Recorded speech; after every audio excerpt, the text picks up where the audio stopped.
Райымберді, сен яқын келіп алшы. Мына облыс бойынша, жер бойынша ең күштіні біледі. Атай Қарасуға шақырып алды, мына сізге жауап береді. Кел, ана жауабынықтағы, сұросынықтағы жауабын айттым.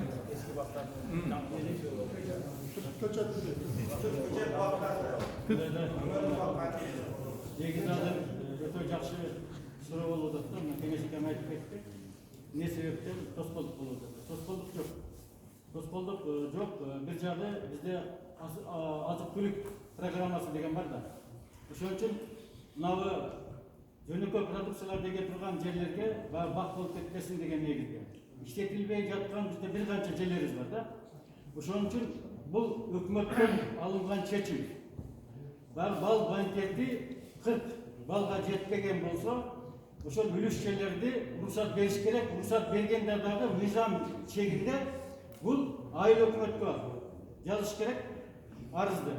Айыл өкмөткө ошол бардык айыл өкмөттөгү ошол бакка өтөм деген адамдарды тизмелеп, канча үлүш жери менен өтөп, ошону районго бериш керек.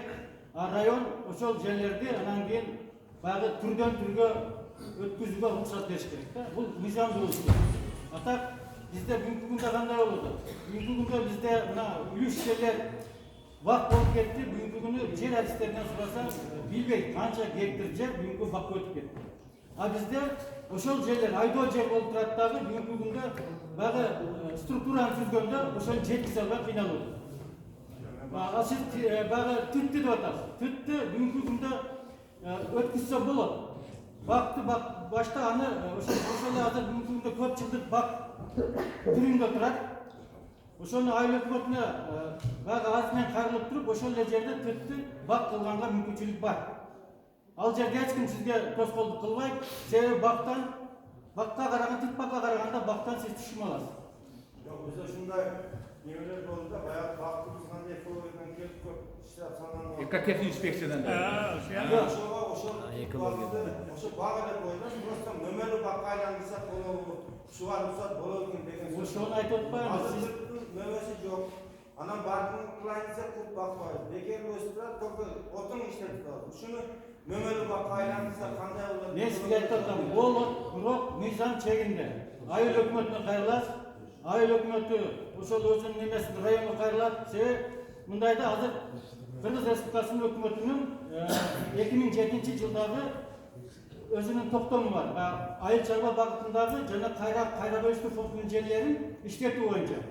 Ошол жерде айыл чарба багытындагы ошол жерлер бардыгы 88-пунктунда айтылганда фонддун жерлерин ошол баягы неме карайт эмес, айыл чарбасына карайт да, айыл чарбасы ошол макулдук берип ошо көзөмө салат да. Бут ошондой эле мына үлүш жерлерди баягы айыл чарба багытындагы жерлерди башкаруу мыйзамы бар. Ошонун 10-пунктунда жазылган да. Айыл чарба багытындагы үлүш жерлерди багындай бактаракка, багындай курулуш курууга тыюу салынат. Бирок мыйзам чегинде кылсаңыз болот. Мен сизди түшүнүп атам, башыңыз чайкада сиз нааразы болуп атасыз. Не себептен? Сиз сразу эле өзүңүз өткүзүп келип атат. Баягы канат айткандай, мен бөйрөгүм бияка салса болобу дегендерчи. Бул жерде баягы бакты өзгөрткөнгө айыл өкмөтүнүн тарапта себебин түшүнүп албайм. Бирок ошол узатылган болсоң экологияны заявление жазуң экен. Мыйзам чегинде. процедурасында жок экен да, бул ошону. Мындамайлы, Абдыган эке, Сабайда кайсы жерди айттыңыз? Мен окуган караган жерде кичине түп бак бар да. Канча гектар?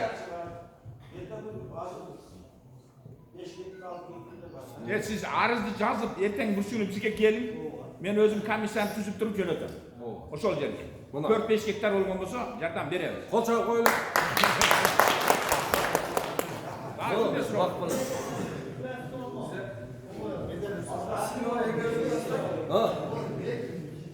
Кеға? Слива де, слива.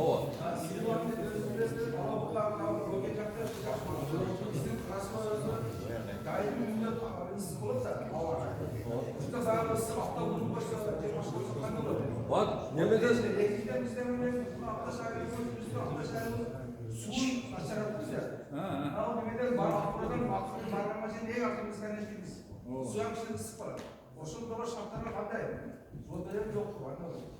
Слива суды көбіле içe бербейді.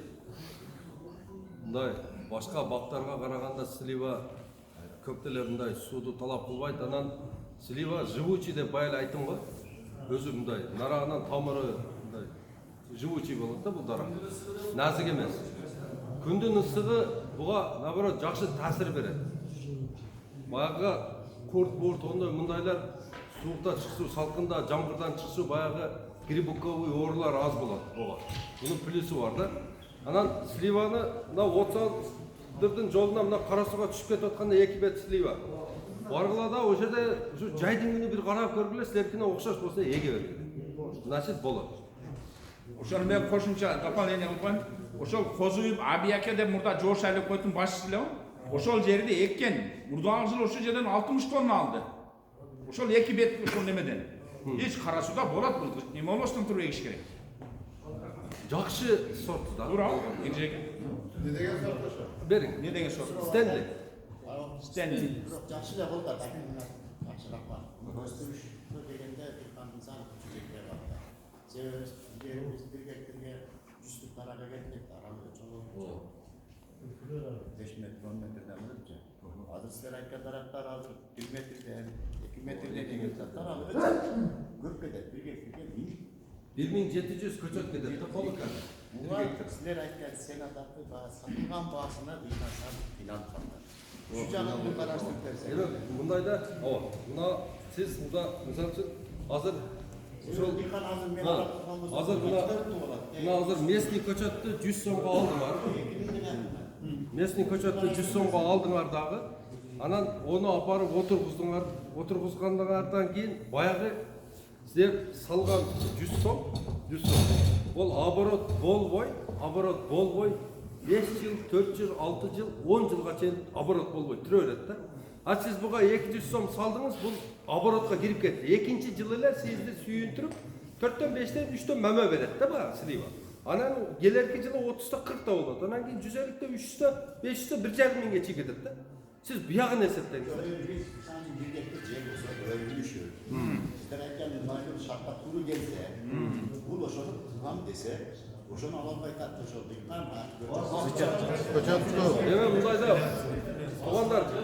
Туғандар, мынау Мирлан жөнінде айтып кетсек, Мирлан мынау Искендер экенин баласы да, Батраевдин. Ушул бала өзү баягы кредит алып, шундай кылып туруп, эң арзан баада эптеп ушул Кыргызстанда жайылсын деп аракет кылып атат да. Бул эң арзан баасы. Мына кутту менен ошондой көчөттөрдү Ысык көлгө апарып $7 $6 сатып атышат да. Кутту менен ошондой. Эч кандай параметр. Мисалы үчүн эки окшош барак болсо, мына мисалы үчүн мынандай. Окшош да барак. Экөө тең баягы жыгачтан жасалат, неме болот? Мына эки окшош баракты мисалы үчүн аппараттагы бирөөсү мисалы үчүн Турциядан чыккан, бирөөсү мына Германиядан чыккан. Кутту ушул 9 евро, 6 евродан сатып атат. Мына Өмүрбек Абдрахманов ошондой кымбат көчөттөрдү экен. Бирок экөө бирдей эле функционалдан, экөө бирдей эмеде жасалган да. Мына эң арзан 200 сом бул даже $100 жетпейт да экен. Мен эгерде аке мен өзүм мына көчөт сатпайм. Чынын айтканда мен мына коммерческий неме болгондо ошо бир строительством бар, бир тат кофе деп ошону мен чыгарып атам, ошо тат кофем бар менин болгон ошо. Анан ошо эмнеде сөл жаным бар, болду. Мындай көчөткө аралашпайм. Мына мисалы үчүн мен Сербиянын көчөттөрүнөн вирус чыгып атат, мен аны айтып атам. Сербиянын көчөттөрүнөн вирус чыгып атат. Ысык көлдүктөр баардыгы вайдат деп атат. Себеби дегенде рак тийген баягы бир бактерияльный ожог. Эч ким дарылай албайт. Ошон үчүн Сербиянын көчөттөрүн албагыла деп мен айта алам. Мен мисалы үчүн независимый, мага эч ким влиять эте албайт. Мен чындыкты айтып жүрө берем. Азыр Слива көчөтүңүз каердикинен? Турциянын ошо Спарта деген шаарында Иргилим деген фирма бар. Онун тарыхы бир 100 жылдан ашкан тарыхы бар. Азыр эгерде неме болуп калса мен Музафарды да өзүн чакырат элем ушул жерге. Музафар ошо неменин агроному, Туркияда бүтүп келген бала. Анан силер ошону биз Сливаны алабыз го, мен дагы эгем Кудай кааласа. 3 жыл сопровождение кылып берет да. Адимкидей чакырабыз, келди. Бардыгыбыз бирдейбиз да. Эккенбиз келдик, карап эмне кылыш керек. Мынаны сал дейт, аны сал дейт, карайбыз, иштейбиз. Анан кийин Туғандар да бір айтып отырған нәрсе, әрбір үйге бірден бақ деген программа бар. Борбор Азия бағбандар биримдигине қаласаңар 2 сотикке береміз, қаласаңар 3 сотикке, 5 сотикке, 10, 25 сотикке. Үйіңердің жанына бақ қыласың. Бағы үйдің жанындағы бош тұру аш керек. Мына Андижанда ошондой эле биздикиндей 3 сотиктен жылына $5.000 неме киреше алып атат да. А биз болсо 5 гектардан $5.000 ала албай атабыз. Ошону дагы иштеттейли.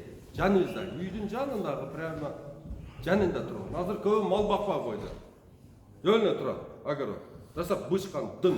Ошол жерди жайып таштап туруп, ошол жерге сливая келди. Раса сону болот. Дагы суроо. Biz hazır aytıp taslar biz bağayakta geliriz de atalım. Yürüyüş yerinde bol olsun. Benim bakka kızlarız. Kaç yerden cevapkanda bu eksik olur. Yürüyüşleriniz Ağartu'da. Var. Ağartu'nun kaç tane? Kanaldım oyunu. O yerde 39'da bir edi. Dep men жазып беремін. Hem мындай да. Çok. Biz bardığımız misal için мындай bardığımız bir жердің балдарыбыз да. Ben hazır hem açılıp sıra koydu. Açık ele aytıldı da. Ben de açık Erkek biz Ben de açık öldüreyim. Oldu mu? bakka kızlarız. Emin kadar bekletleri bu var. Hazır hem sizler aytıp taslar. Kanaldım oyunda. Kızıga, işke yer yok. Cebirsine kayıpta bir resmi. Yürüyüş kaça sotuk? Yürüyüş kaça sotuk? 80 sok. 80 sotuk mu? Siz arız yazıp o Amdıgan'a ayttım. Şunu alıp gelin bak. Karyo biletler. Kimge? Karyo. Harbeke? Cahit'ten alasın. Ya bilet de bilet. Çok Harbeke mene oşun gelgile. Karap durmasıyla karayın. Ya Karagan demez. Geç Seçe olurdu. jaktan beri. Zeki o zaten. Biz ek olmamız da kандай oldu? Kaysı yok. Kaysı ayın hükümet. Kaysı ayında. Ben özüm saraydan ülüş yer satıp alıp bakılgam değil mi misal için? Hazır hem memesini alıp aldı başınca. Amen. Böyle uluş yeri mençike satı olmasın. O solu yerler. Bugün de oldu da ben aytып mi? Sizlerden, nemelerden hazır buna yer artistleri bazı strukturlarına dokuzdan kaydattı. 100 gektar jeri olsa, oşonu 10 gektar bak olup ketken de. Oşonu bakka kurtarıp koyuş için sizler arız menen aile hükümetine kayırsınlar. Aile hükümeti rayonuna toplum çıkartıp koyup, şunun hükümetine kurtarıp bu yerin ulaşta bol olup. Oşonu deyin sizlerde aile cerimiz bak olup olar, işte buluyor. Şöyle, Ros'ta sizlerden aile cer artistlerine yardım etsin. Sen bana söyleyeceğinde 1 kilogram Nixon basattan sonra şunun kançası, gön kançası söyleyeceğim. Sölcan, ол жерде 200 эле чоң сөлжан бар, болгон. Калганы ювелин менен кокон деп коет. Баягы сөлжанды терип алгандан көрөктүк кокондан алган жакшы да. Сиздин эмеңизге баягы 200 сөлжан бар го, натка барып өлүп калат баары. Берки кокондан чыккан ювелиндер анан сиздин көңгө көнүп кетет да, анан ошолор көбөйөт да. Түшүндүңүзбү? Ошо 1 kilogram göңде misal için ben barsam anda çangada bir göң көңүнөн кошуп салып бересиң. Bravo. Жашаган жеринен, көбөйүп аткан жеринен. Ошон үчүн мен байкадыңызбы, мен вообще ээлебейм. Кийбейм. Бир салганда ошол жерде турган Sonra жерде. canağına göң alып koyayım деген. Бул суроого мындай жооп да. Мага келди, 1 тонна келгенде анан кийин ояктан границадан өтүп, бузучу болуп, документтери менен жүрүп карап аптырбыз деле. Анан бери ара кап чыггандан кийин бааны караса көк экен да, баягы ыйлабырей дегем да менчи. Анан баягы чалып, алдап коюпсуң десем, 15 күндөн сүйлөшөбүз, анан телефонумду блокко коюп койду анан WhatsApp'та. Анан 15 күн өтүшүн кара да. Чындап эле көбөйүп кетти. Ошонун ичинде экен да баардык майда чыгыс. Ошолор анан биздин көңгө көлтүр анан чыгып кетет экен да. Одан кыталак болду. Sabır kılış gerek. O ya.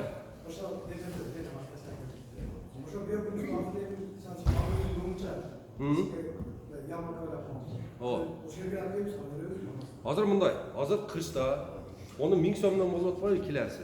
Мисалы үчүн 10 кило ала турган болсоң, 100 килолук мындай столго окшогон сандык жасайсың дагы. Ошо суу неме көңдү суулап туруп, ошонун ичине багып турасың жазга чейин. Бу жерде булар көбөйүшөт. Анан кийин мына жаз келет го, уже апрелден уже чоң көңгө салып таштайсың. Баягы яман бар го, ошого салып таштайды, коркпостон. Анан сен кышка чейин уже аны көндүрүп алгандан кийин ол уже сенин өзүңкү болуп калат да. Алғанан ошол жерге 5-6 кова көңдү түшүрүп, үйүп туруп эле ошонун ичинде кала берет. Жазга чейин иштей берет ошондо. Полный ошону обработка кылып. Кешеге. Ben neme demeksin de mınao çetten gelgen köçöt kımmat eкен. Onu satıp alуу жөндөмдүүлүгүбүз бардыгыбызда эле жок да. Тебирибизде бар, тебирибизде жок. Сатып ала албайбыз. Алсак дагы өтчү айткандай 10, 5, 20 сатып алышыбыз. А бирок бүгүнкү күндө өзүбүз өстүрүп аткан eski pitомниктерimiz var. Eski köçöt öndürücü adamlar var. Bugün ayıp otağız. Özbek memleketinden köçöt çıkıp, bizden köçötler, sapatsız köçötler çıkıp bizde antıvatat. Ne sebepten bu yıl bizde bayağı Respublika Agro Departamentinin Alçarva Ministerliğinden bayağı sertifikat veriyor boyunca bir adam gelgen. Bayağı ürünçülük seminolosu, çarbalar, oblastlık yetekçiler, rayonun yetekçileri yürüp, oşolu her bir pitolniklerge barıp, köçöt östürgen adamlarga barıp, oşolordun kança köçöt var, yerinde tanışıp ketkenler de. Şunu buna jaz geleydi, daha bir ay, 2 aydan keyin, bir yarım aydan keyin bize köçöt berişke doğru gidiyor. Bizde kolumuzda sertifikat var. Şol doğru birlikte aytıp, şu bugünkü günde bizden köçöt öndürүүчү adamlarımızda koluna sertifikatты berip koysak жақсы olur dedi bugünkü gün. Bu Alçarva Ministerliğinin dengeliğinde çeşitli meselede. Eğer de bunu koluna köçötlü öndürүүчүлөргө ошону бербесек, ertege dagı Özbekistan'dan gelet dagı bayağı sertifikatı yok köçöt satıla başlaydı. Uşuğa bir birlik tarafından bir yardım verişip, şuna bir iyilik işi koysanızlar biz anca köçöt östürүүчүлөр более-менее мындай sertifikatı var, köçötü satacak. Elbette. Hazır değil mi? Men толуктап кетейин. Аке, багы мындай да, багы сиз жакшы пикир менен айтып атасыз. Сиздин мына азыркы күй бышканыңызды биз көрүп, баа берип атабыз. Жакшы. Бирок аке, мына Өзбекстанга өткүлө, анан Тажикстанга баргыла. Аларда өздөрү чыгарып аткан көчөттөрдү өздөрү да экпей атат. Себеби дегенде барды интенсивное садоводство дейт. Мына биздин дагы өзүбүздүн көчөттөрүбүз булар высокорослый. Булар мөмөгө кечкирет, неме кылат, экономически утулат. Тетиги ошол высокорослыйдан 1 гектар бакыт кылгандан көрөктүчү пулуң жетишинче беркиден 10 сотик кылганың жакшы да. Ошол эле түшүмдү берет. Анан кийин сенин мына багбанчылыкка болгон ишкыңды бул толтуруп турат да. Мына биринчи жылы сонун болуп туруп 1ден алып берет, 2ден алып берет. Экинчи жыл дагы көбөйт, үчүнчү жылы одон көбөйт. Ошентип сен багбанчылыкты дагы кылгың келе берет да. Мына результатын сразу көрүп атасың да. А тегин немени эгип алсаң, ону Kalsın birinci klastagı okugan kızım olsa yerge berip atkandan ayın oşonun toyuna anan işletesin. O bir kaldı. Туғандар, интенсивный садоводство бұл бөлек. Интенсивный садоводство бұл производственный бақта бұл. Бұдан сілер киреше аласыңар. Бұдан егерде жөнле мөмесін көріп кайф қылам десеңер, еге бергіле бергілер қанша болса. Күтемін мен мынандай десең. Дағы маға кереше табам десеңер, онда карликовый и полукарликовый подвойды отырып. Сұру бар? Ақсақал бер отады. Берешеге бер отады. 2018 жылы Қарашада şu семинарға şu söz болғанда ошодан биз кызыгып ошу полкарликовыйды 45-тен 150-тен 3-тен алып эккенбиз. Şu кызыкчылыктын эсебинен. Эми мына арадан 2 жыл өттү. 2 жыл өттү. Ушул эле чет мамлекетке мындай келип атат болуп, Сербияны алып эккенбиз. Сербияны азыр мына көлдө вирус чыгып атат. Эми муну бизге бийлик тарабынан ким жооп берет буга? Эртеге мына сен айтып аткан азыр сенин полкарликке реклама кылып аткан немени алгандар эртеге 3 жылдан кийин ким жооп берет буга? Ушундай болуп. Туура, өтө жакшы суроо бердиңиз. Ошол үчүн полкарлик Gezin tartılbay ошонун үстүнө Поликарлик экинчи суроуңузга поликарликке зын тартылбайт. Ого кийин баягы түшүмү бир 100 килодан өткөндөн кийин бир стойка берилет. Бамбук деп коет аны. Бирөөсү 100 сом ошондо 2 кило алманын пулу да. Кийин. А берки сурооңузга мен мындай деп жооп берет элем. Эгерде сертификаты жок болсо, анан ошол жергиликтүү фирма эмес, жөн эле баягындай көчөдөн келип саткан болсо, ошол көчөттү албаңыздар. Эртеге куттум сиз айткандай жоопкерчилигине келгенде эч ким жооп бербей коет. Мына жергиликтүү фирма болуп туруп иш жактан келбейт. Бишкектен же бир башка жактан келбейт. Мына өзүбүздүн Оштун фирмасы болуп ошол тетиги түрктөр менен договорду жаштан кылып келген болсо, ошого барып түпкү атасы ошо түрк ошол жооп берет. Полностью восстановить этип бакты кайрадан эгип берип атат. Ошон үчүн туугандар сертифицированный, анан кийин ошол сопровождениясы бар көчөттөрдү отургузулат. Ал жерде силер менен договор кылат. Мен Паланчаев түкүнчө сага мынандай кылып туруп 70 көчөт саттым. Ушул көчөтүңдү та 3 жылга чейин мөмөгө кирге чейин карап, бар жоон кылып беремин. Мөмөгө киргизгенден кийин анан кийин уже ответственность өзүң өтөт. Сен өзүң даярдайсың, өзүң карайсың. 3 жыл карап бере турган фирмадан алгыла. Ошо. Жолдаштар. Туташ октарын айтып койчу. Обрезка 3 жолу болот бул. Неме 2 жолу болот. Поликарлик. Весенний и осенний. Ал жерде мисалы үчүн неме десе, бизде мындай будак болсо, мындай келип туруп эмне деп мынасын эле алып коет да. Болду, ошол обрезка. А биз келе берсек, мына аны да алып берет, табырдан жен уруп салат да. Ол обрезка эмес. Буларда өзүнүн немеси бар, программасы бар, ошо менен карап обрезка кылып берет. программасын жазмаз берип бере турган неме беришкен керек. Брошюра беришкен керек. Ооба, брошюралар болот, мындай чоң китептерди берди, акамдын үйүндөн болсо керек баягы. Турецкий көчөттөрдүн кадимкидей, о семейный альбомдой карап отуруп берет. Чоң болот ол. Берет ол. Adamın evde ötede köçekler kımbat eкен деп. Sorardı da. Ama ne olur ne olur Ayın banktan kredit ala turgan bolsam, ошол лайыкта сертификаттын физик берилет да. Эгерде мен эми өзүм ала турган болсом, жашым 70-тен өтүп кетти. Өтүп кеткенден кийин Айын банк тарып бердилер. Бул сиз карып калсыз эми жөнгө жата бербейсиз. Ошону кандай кылабыз деген суроо. Мына Айылбанктан возрастной неме коюлат. По-моему, 60-тан экен, 60-тан жогору жагына. Азыр эми биздин мына суроо жооп болду. Эми менин негизги миссиям азыр аткарылбай калып кетпесин. Азыр бул жерде жакшы бир багбан бала тандайбыз. Ошол WhatsApp номерине айтат. Бардыгыбыз ошол номерди жазып алабыз да, анан кийин Кара Суу багбандар биримдигин түзөлү тургандар. Анан бул жерде бир эки группа түзүлө турган болуп калды окшойт. Кызыл Кыштак отдельный и Кара Суу отдельный болсун. Себеби дегенде бул жерден өзүнүн багбандары эптеп эмес экен да. Булар кирип ала турабыз да, буларга менсе калбай калгыдай да. Ошон үчүн Ошки зонаны бөлөк кылайлы, Кара Суу зонаны бөлөк кылайлы. Акташтан эки жакка бөлүнөбүз. ооба. Акташтак каяк? Неме? Кара Суу зонага ким кайсы баланы шайлайсыздар? Жакшы, мына энергичный. Укам, тур, бисмилла. Ана айт номерди. WhatsApp номерimi? WhatsApp номерин Айт жазабыз. Жаз. Жаз. Фамилияң айт. Каерден боласыз? Ким? Абдуллажанов Канат. Сарболот айт. Абдуллажанов Канат. Сарболот. Кара Суу зона. Кара Суу багбандары группасынын администратору номерин жазгыла. Бардыгы жазгыла. Кантип айтты? 68 Мына Сарболот айыл өкмөтүнөн Абдулжанов Канат 0778 68 02 20.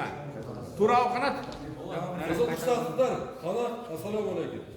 0778 68 02 20. Мына 20 жылда кестеп коелу, 20. Бирөө жаш гана мындай энергичный багбан болсун. Канат аты. Келек ака. Туруп ака.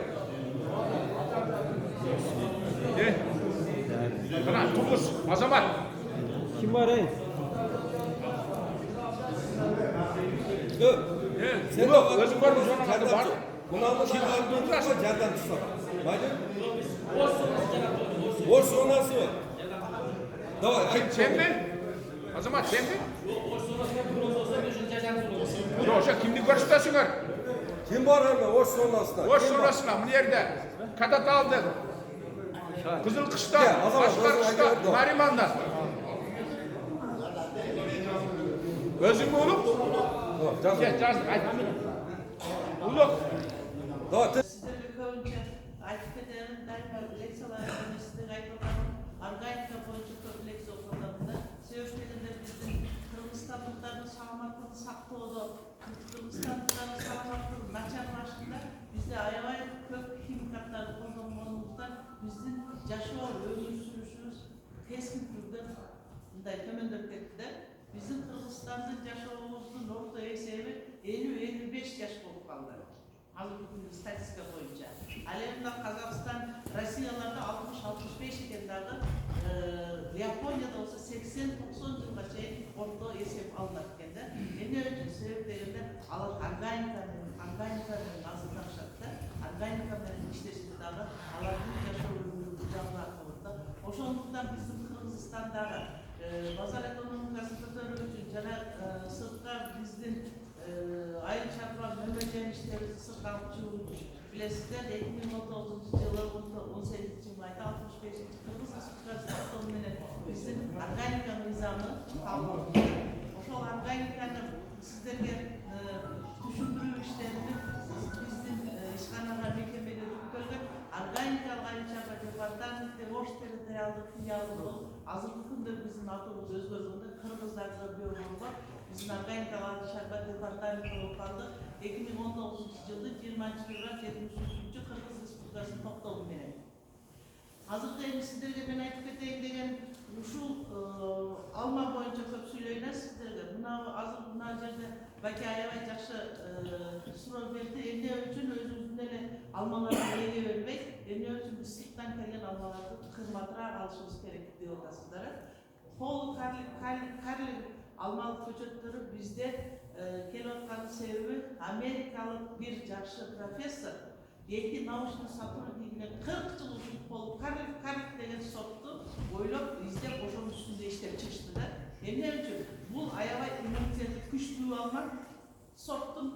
Jana illetlerge, jana ziyankeşlerge çıdamdı. Hiç kanday illet, jana ziyankeşlerge kımbat bağlı köçöktörde eken bozulurlar.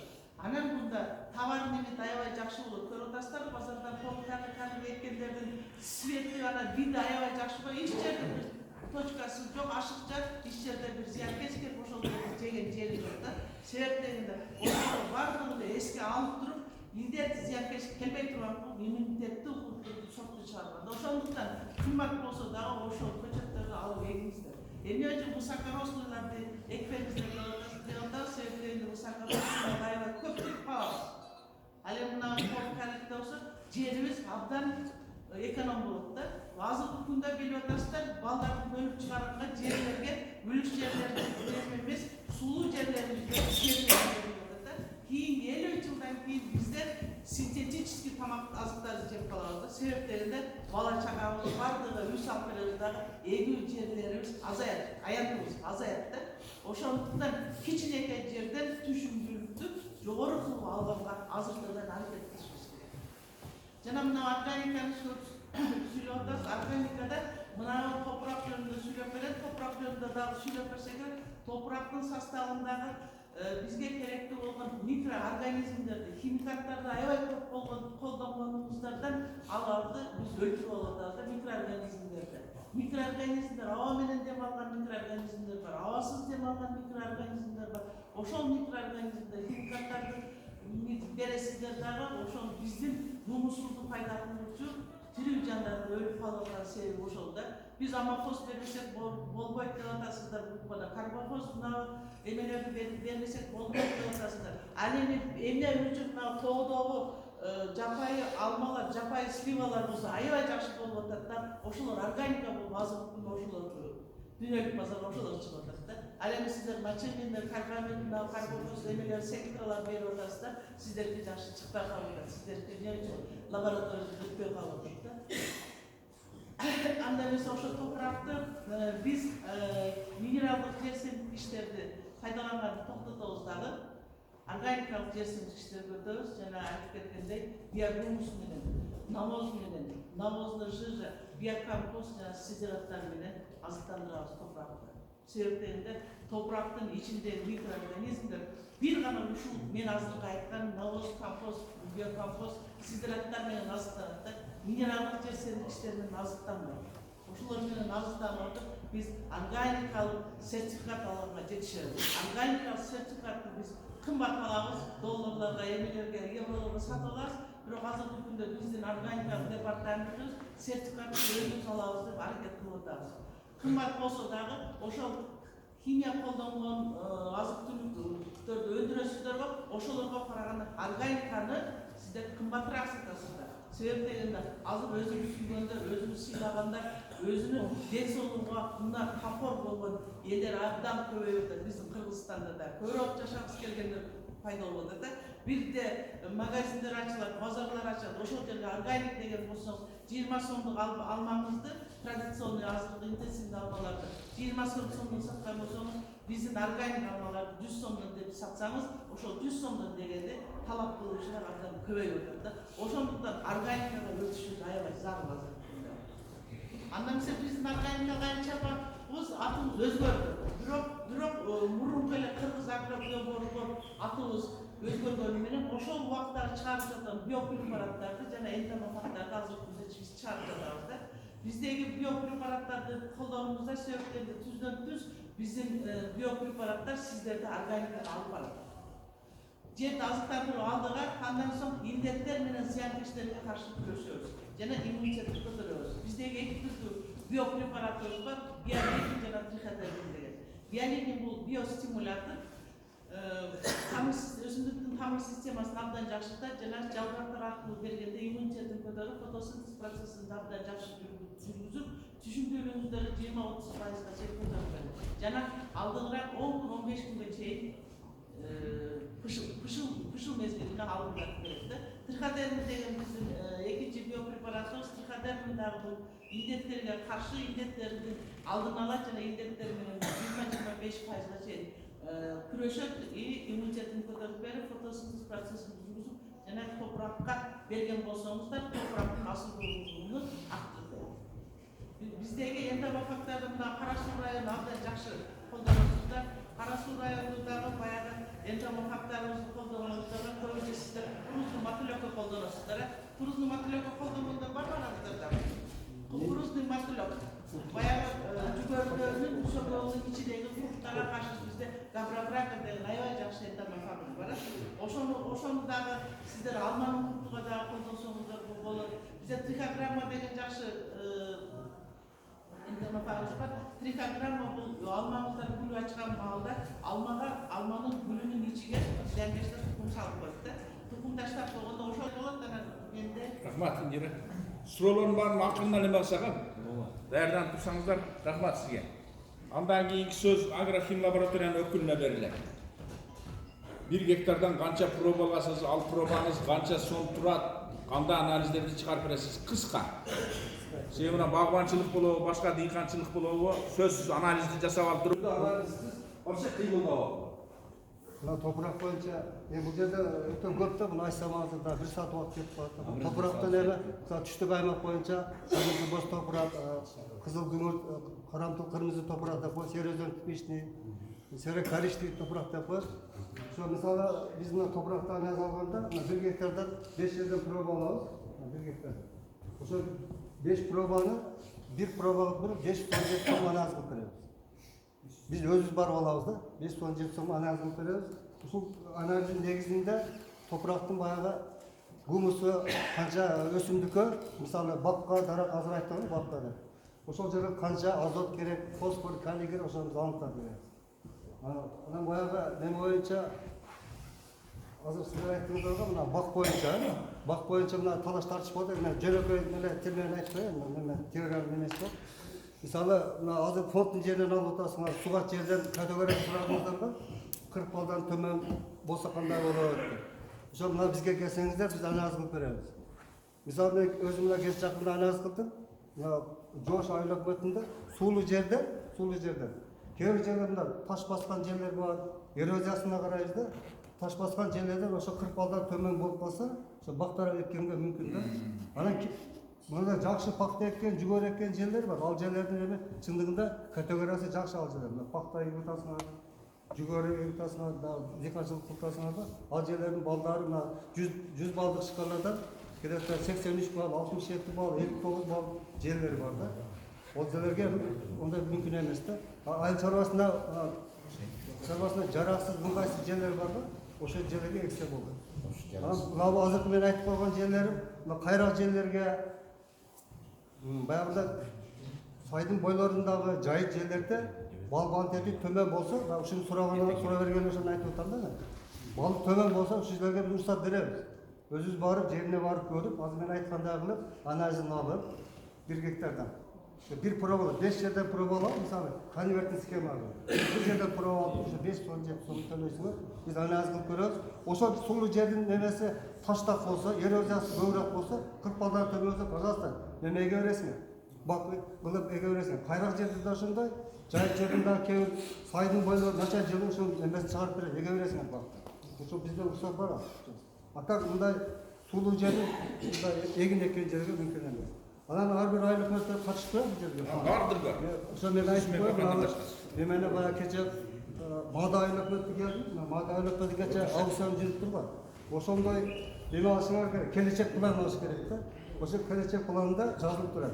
Сугат жерден алган эме бар экен, аукцион алган жерлер бар экен, кайрак жерден жайыт жерлерден алган жерлер бар экен, сайдын боюнда туруп жаткан жер.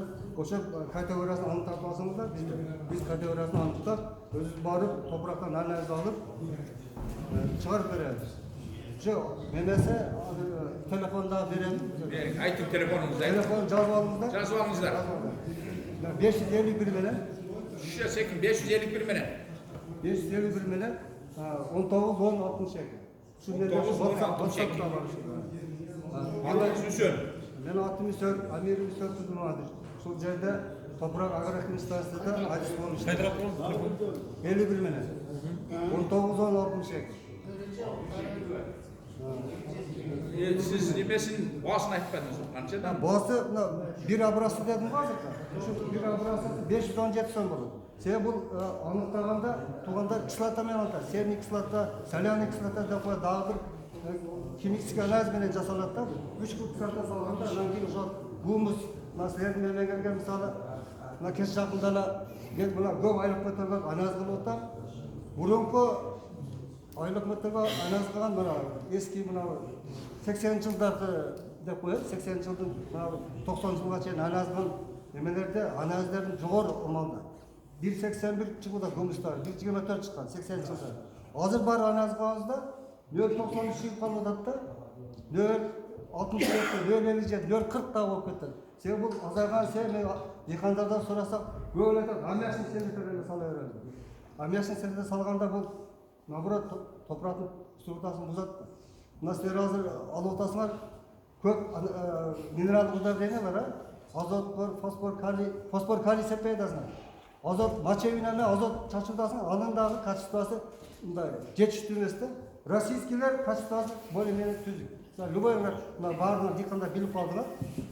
Российский азот, фосфор, калийдасыңар, немesi туура чыгат, туура? Мен жерде мемлекет турат.